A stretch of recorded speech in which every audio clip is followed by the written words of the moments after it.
जादुई टीवी। सुनो, तुम्हारे बाबूजी तो कब के गुजर गए।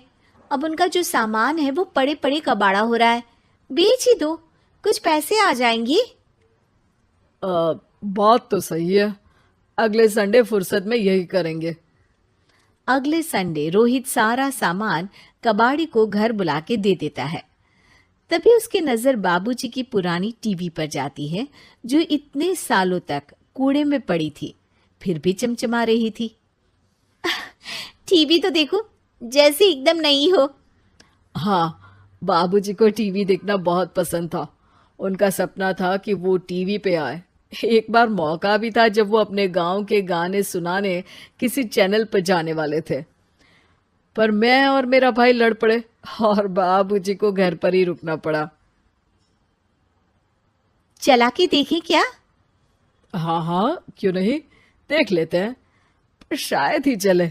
बाबूजी ने उस लड़ाई के दिन के बाद टीवी देखना ही छोड़ दिया था। टीवी चालू करने के लिए उसमें केबल वायर लगा दिया जाता है। एक न्यूज चैनल चालू हो जाती है। स्वर्ग की सीढ़ी के रास्ते हैं तीन, तीनों के तीन रास्ते हैं संगीन। पहला रास्ता है सांप की बीन, दूसरा रास्ता घर में बिछा कालीन, तीसरा रास्ता कलकत्ता से चीन। ये क्या बकवास खबर है, कुछ अच्छा लगा दो। अरे आप बोलो तो सही, कोई अच्छी खबर सुना देता हूं। मेरा तो काम ही खबर देना है।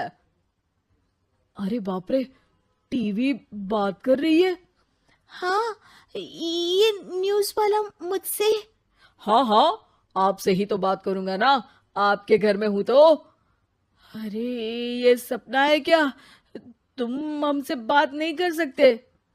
अरे सपना नहीं भाई साहब, ये टीवी जादुई टीवी है। बोलो, क्या खबर सुननी है, वरना ब्रेक लेने का टाइम आ जाएगा। सुप्रिया घबरा के टीवी बंद कर देती है। वो क्या था? अरे एक बार और चालू करके देखे, फिर से बात करेगा तो चैनल बदल देंगे। सुप्रिया फिर टीवी चालू कर देती है। अरे ऐसा कोई मुंह पे टीवी बंद करके जाता है क्या? मुझे बुरा लगा आपका नेचर। चाय पानी तो पूछो। सुप्रिया टीवी के बटन से चैनल बदल देती है। अब टीवी पर एक फिल्म चल रही है। अरे ये तो सूर्यवंशम है ना? हाँ, और ये ठाकुर को जहर की खीर दे दी और उसको पता भी नहीं है। ए भाई, खीर मत पीना, उसमें जहर है, मत पीना। ठीक है महाशय, जैसा आप कहें। हाँ। अरे, आपकी बात मान ली, पूरी पिक्चर ही अब तो बदल जाएगी। मतलब ये सच में जादुई टीवी है? तभी वहां कबाड़ी आ जाता है। भैया, टीवी के 150 रुपए दूंगा, चलेगा? अरे 1.5 करोड़ में भी ना दे तुमको ये टीवी हम। अरे 1.5 करोड़ खरीदने को होते तो तुम्हारे घर में ये पानी चाय नहीं पीता, अंबानी या टाटा के घर बैठा कोल्ड कॉफी पीता। रोहित कबाड़ी का हिसाब करके उसे वहां से चलता करता है और अपने भाई शशिकांत को फोन लगा के बुलाता है। शशि थोड़ी ही देर में वहां पहुंच जाता है। क्या हो गया भैया? अरे बाबूजी का टीवी याद है? हाँ हाँ, जिसमें घुसे रहते थे हमेशा वो, और अपने को कुछ नहीं देखने देते थे। अरे वो अब जादुई टीवी बन गया है। भैया, आपकी बकवास करने की आदत अब तक नहीं गई। अरे आपके घर में बच्चे हैं, अब तो बड़ों जैसी बात करो। रोहित जाके टीवी चालू कर देता है। टीवी पर एक जादू का शो हो रहा है जिसमें एक जादूगर है। अब मैं अपनी टोपी में से कबूतर निकालूंगा। श्रिंग ब्रिंग शरिंग बम फोपा फुफी फुफा पाउ। टीवी से कबूतर निकलता है और शशिकांत के सर पर आकर बैठ जाता है। भैया, ये क्या हो रहा है? भैया इसे उड़ाओ। ए कबूतर, जा जा, कबूतर चल निकल। अब मैं टोपी में से सांप सुनते ही शशिकांत कांप जाता है और भाग के टीवी बंद कर देता है। भैया, सॉरी भैया, मैं समझ गया ये सच में जादुई टीवी है, पर एक बार और ट्राई करते हैं। पर भाभी, कोई दूसरा चैनल लगाओ। हाँ, जिसमें डर ना लगे। सुप्रिया टीवी चला देती है और न्यूज लगा देती है। अरे कितने दिनों बाद मुझे याद आया, बताइए क्या खबर सुनाओ। और ये नया आदमी कौन है? ये मेरा भाई है शशिकांत। ओह यस, वही है ना जिससे तुम लड़ लिए थे किसी बात पे, और तुम्हारे बुढ़ाओ पिताजी गुस्सा हो गए थे और टीवी को संन्यास दे दिया था। हैं? तुमको कैसे पता ये सब?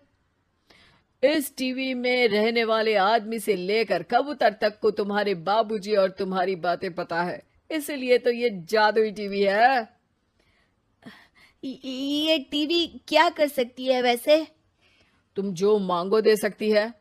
कहानी बदल सकते हो, खबर बदल सकते हो, कोई चीज मांग सकते हो। अरे भैया, ये टीवी मैं लेके जा रहा हूँ। बाबूजी का लाडला तो मैं ही था ना। अरे ऐसे कैसे? मैं बड़ा बेटा था, अब तक मेरे घर में टीवी थी ना। अब तक कहाँ गए थे पिताजी के लाडले? तुम्हारी गलती का एहसास भी है। अरे भैया ज्यादा ना बोलो वरना भूल गए, आपके दांत तोड़ दिए थे मैंने उस लड़ाई में। मेरी बीवी के सामने मेरी बेइज्जती करता है। रुक। दोनों भाई हाथापाई पे उतर जाते हैं। रुक, बताता हूं तुझे कि कौन बड़ा है। अरे छोटे का दम तो देख लीजिए आप। ये खबर आपके बाबूजी को देता हूं। तभी टीवी अचानक बंद हो जाता है। अरे शायद टीवी नाराज हो गया। और लड़ लो, आए बड़े खली बनने। टीवी से एक तेज रोशनी निकलती है और टीवी में बाबूजी दिखाई देते हैं। बाबूजी आप? इतना चकरा क्यों रहा है? अपने बाप को नहीं पहचानता क्या? ये तो ऐसा ही है बाबूजी। प्रणाम बाबूजी। अरे चुप कर, तुम दोनों ही उल्टे हो। तुम्हारी वजह से मैंने टीवी में आने के सपने को छोड़ दिया, तुम्हारी लड़ाई की वजह से। और तो और, जितना मैं अपनी बीवी को नहीं देखता था उतना टीवी को देखता था, वो भी छोड़ दिया तुम दोनों की लड़ाई की वजह से। और अब मरने के बाद जब मैंने टीवी को जादुई टीवी बना दिया तो भी तुम इसका फल लेने की जगह लड़ रहे हो।